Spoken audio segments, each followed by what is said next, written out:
बड़े बड़े film makers, music directors ये जानते थे कि अगर गीत रफ़ी साहब गा रहे हैं तो इससे उनकी सिचुएशन के साथ इंसाफ होगा, कैरेक्टर को और फिल्म को फ़ायदा होगा। रफ़ी साहब के एक्सप्रेशंस कैरेक्टर को इतना बाखूबी निभाते थे कि जो उसे स्क्रीन पर लाने वाला है उसके लिए आसान हो जाता था। इसीलिए कई ऐसे एक्टर्स रहे हैं जो ये चाहते थे कि उनके गीत रफ़ी साहब ही गाएं, और उनमें से एक शम्मी कपूर साहब। हम जानते हैं जिस तरह से वो स्क्रीन पर खुद को गाने में इमेजिन कर रहे होते थे, उसे सच रफ़ी साहब ही कर सकते थे। म्यूजिक डायरेक्टर्स भी कुछ फेरबदल के लिए मान जाते क्योंकि शम्मी कपूर एक बड़े स्टार थे।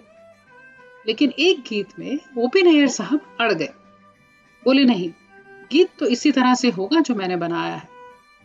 शम्मी कपूर कुछ नहीं कर पाए, लेकिन गीत वैसा ही रिकॉर्ड हुआ जैसा वो चाहते थे, रफ़ी साहब की वजह से। कैसे? बहुत दिलचस्प किस्सा है। आज कहानी फिल्मी पर सच्ची है। मैं ये बात तो आपने कई बार सुनी होगी कि अपने गीत की रिकॉर्डिंग के वक्त शम्मी कपूर वहां मौजूद होते थे, रफ़ी साहब से बात करते कि वो किस तरह से उस गाने को निभाने की सोच रहे हैं, और रफ़ी साहब हूबहू उन बातों को, उन एक्सप्रेशंस को अपनी आवाज में उतार देते। शम्मी कपूर के अंदाज को पहचान देने में रफ़ी साहब की आवाज का बहुत बड़ा हाथ रहा। लेकिन ओपी नैयर साहब भी अपने काम करने के अंदाज के लिए खूब जाने जाते हैं। अब हुआ यूं कि एक फिल्म बन रही थी जिसमें शम्मी कपूर, शर्मिला टैगोर डायरेक्ट कर रहे थे, शक्ति सामंत, कश्मीर की कली म्यूजिक दे रहे थे ओपी नैयर साहब, और गीत रफ़ी साहब ने गाना था। ये चांद सा रोशन चेहरा, जुल्फों का रंग सुनहरा। शम्मी कपूर का स्टारडम आसमान छू रहा था। हर बार की तरह शम्मी कपूर ने सोच रखा था कि इस गीत में मैंने स्क्रीन पर कैसे परफॉर्म करना है, और उसे इमेजिन करते हुए उन्होंने एक लाइन, जो साइन लाइन है गीत की, उसे रिपीट करने के लिए कहा। ओपी नैयर साहब ने बिल्कुल मना कर दिया। कहा कि गाना खराब हो जाएगा, ज्यादा रेपिटेशन हो जाएगी, गाना लंबा हो जाएगा, अच्छा नहीं लगेगा।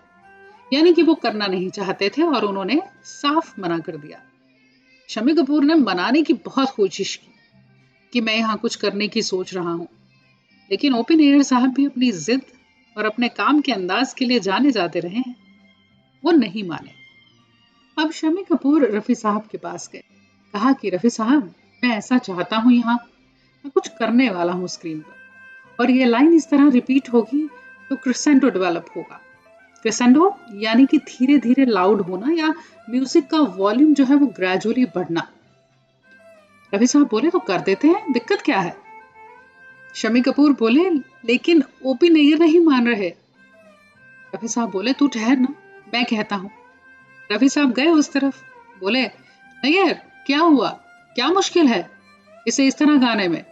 स्क्रीन पर करने वाला वो है, गाने वाला मैं हूँ, तेनू की तकलीफ हो रही है? यानी पंजाबी में बोला उन्होंने, तुझे क्या तकलीफ हो रही है? नैयर साहब बोले रफ़ी साहब, गाना लंबा हो जाएगा, अच्छा नहीं लगेगा। रफ़ी साहब बोले चलो ठीक है, रिकॉर्डिंग कर लेते हैं, नहीं ठीक लगा तो नहीं रखेंगे, काट के फेंक देना। गीत की रिकॉर्डिंग उसी तरह हुई, और प्रीमियर पर जब ओपी नैयर ने गाना पिक्चराइज हुआ देखा तो शम्मी कपूर को गले से लगा लिया। तारीफ करूं क्या उसकी जिसने तुम्हें बनाया, तारीफ करूं क्या उसकी जिसने तुम्हें बनाया, तारीफ। ये था रफ़ी साहब का रुतबा, उनकी कही हुई बात की इज्जत। रफ़ी साहब की गायकी को जितनी इज्जत और जितना प्यार मिला, उतनी ही इज्जत, उतना ही प्यार वो जिस तरह की शख्सियत थे उसके लिए भी उन्हें मिला।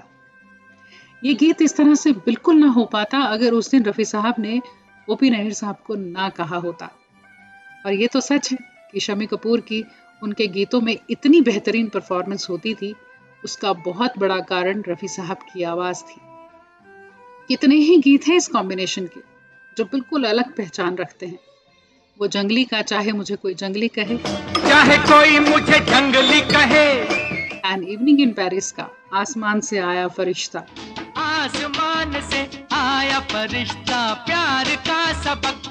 तीसरी मंजिल का आजा आजा मैं हूँ प्यार तेरा, आजा आजा आजा।